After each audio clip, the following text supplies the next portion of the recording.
It was Christmas Eve, and the small cafe on the corner of Maple Street was filled with the warm glow of fairy lights and the soft hum of holiday music. Outside, the snow fell lightly, dusting the streets in white, but inside, warmth filled the air and couples laughed over hot cocoa. Maya sat alone at a small table by the window, her coat wrapped tightly around her. She tried to calm her racing heart. Tonight was her first blind date in years, and she had arrived with high hopes, despite the doubts gnawing at her from the past. She sipped her cocoa nervously, watching the door, waiting. She had imagined this evening countless times, what he might look like, how he might speak, whether sparks would fly, but reality had a habit of disappointing her. When a man walked in, tall and confident, dressed sharply in a navy coat, Maya's chest tightened. This must be him. He spotted her, walked over, and for a moment she thought he would smile warmly. But instead he scanned her from head to toe, lips curling into a smirk. "You're different from the pictures," he said abruptly. "I don't think this will work." Before Maya could speak, he turned and walked away, leaving her frozen, holding her cup, staring at the empty chair across from her. She blinked, trying to process it. Rejection had a way of hitting harder when it was public, when people could see it, when it was supposed to be a night of joy and celebration. Maya's eyes welled with tears. She wrapped her arms around herself, wishing she could disappear. Around her, the cafe buzzed with laughter, couples clinking mugs, children running past with candy canes. Everyone seemed to belong somewhere except her. She tried to tell herself to breathe, to calm down, but the lump in her throat made it impossible. She whispered to herself, "Why am I never enough?" A soft, hesitant voice interrupted her thoughts. "Excuse me, can we sit with you?" Maya lifted her head and saw a little girl standing there, bundled in a pink puffy jacket, her curly hair peeking out from under her knit hat. Behind her stood a man, perhaps in his late 30s, gentle eyes and a kind smile. The man's hand rested lightly on her shoulder. The girl's eyes were bright and hopeful. "We saw you sitting alone. Can we join you?" Maya's lips parted in surprise. She hesitated for a moment, then nodded. "Of course." The girl's face lit up and she jumped in place. "Yay," she turned to the man. "See, I told you she was nice." The man chuckled softly. "I'm Arav," he said, extending his hand.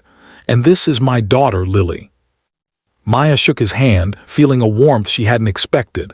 "I'm Maya," she said softly. They sat together and soon, Lily was chatting animatedly, asking Maya about her favorite colors, her favorite holiday treats, and sharing little anecdotes about her school. Maya found herself smiling genuinely for the first time all evening. When Lily offered her a candy cane, Maya laughed, accepting it with gratitude. Arav watched quietly, occasionally smiling, occasionally nudging Lily when she got too excited.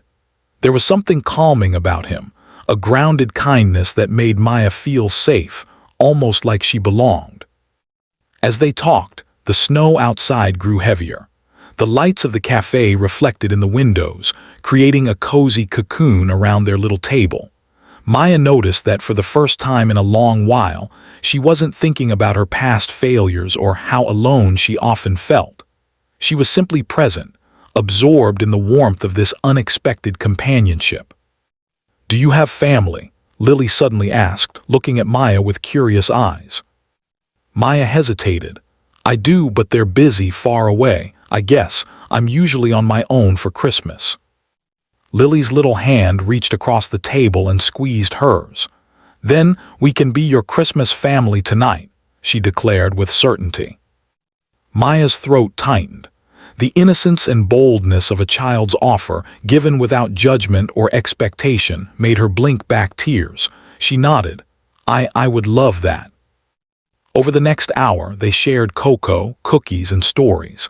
Lily insisted on teaching Maya how to decorate a gingerbread man, her small fingers carefully placing candies. Arav told stories of Christmases past, of traditions and small joys that Maya hadn't remembered in years. With each passing moment, the weight of rejection began to lift, replaced by a growing sense of belonging. Outside, the snow continued to fall, covering the streets in silence. Inside, the trio laughed together, a small bubble of warmth and joy amid the cold night. Maya realized she hadn't felt this comfortable, this accepted, in years. Her heart, bruised from the world's harshness, was slowly opening again. As the evening drew to a close, Lily leaned her head against Maya's shoulder. "Can we come see you again tomorrow?" she asked, her voice soft and hopeful. Maya smiled, a genuine tearful smile. "Yes, Lily, I'd like that very much." Arav stood, gathering their things. "Thank you for letting us join you," he said. "It was nice to see you smile." Maya's eyes glistened. "No, thank you. You reminded me that Christmas can still be magical, even for someone like me." They walked out into the snowy night together, Maya holding Lily's tiny hand, Arav beside her. For the first time in a long while, she didn't feel invisible. She felt seen. She felt valued. She felt hope.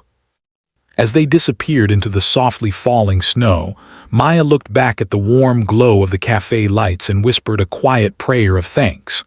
Sometimes, the world's kindness arrives in the most unexpected ways.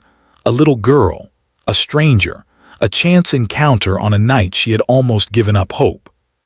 That Christmas Eve, she learned that rejection could be the doorway to the most unexpected miracles, and that even a stranger's hand extended in kindness could change a life forever. From that night onward, Maya's life began to change. She and Arav kept in touch. Lily's cheerful presence reminded her every day that joy could be simple, yet profound. The memory of sitting alone, feeling invisible, became a contrast to the warmth she now carried, a warmth that would grow and touch every part of her life. And every Christmas after that, Maya made sure to leave a chair open at her table, just in case someone else needed a little magic too.